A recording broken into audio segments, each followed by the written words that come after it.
The frontier experience really was the formative experience that distinguishes the United States as a nation from, its origins in Europe and elsewhere. Yet again, the quest for land creates conflict. By the turn of the century, most Native Americans have been forced to live on reservations.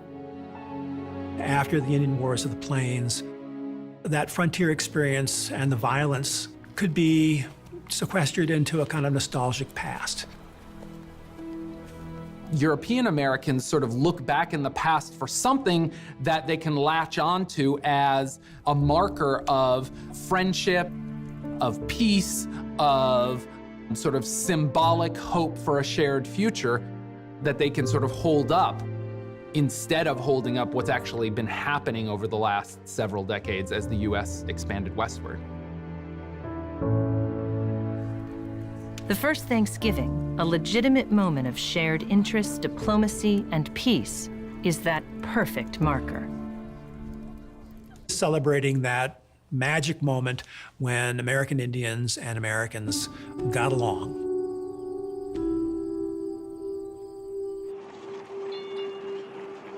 Around the same time, fears raised by a new wave of immigration also raises the profile of Thanksgiving.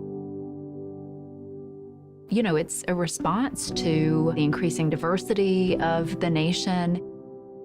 So there's an indoctrination element. There's also no, this is who we are, and we are of English origins, and this is an English country.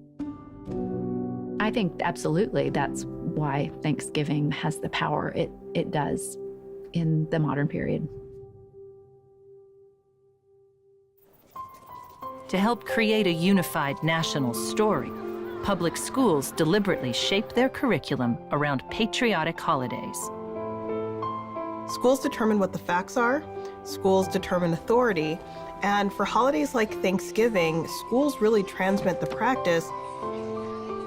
And then that sort of leads to children dressing up as pilgrims and as Native Americans in all kinds of ways that are both historically inaccurate and that lead to problematic representations.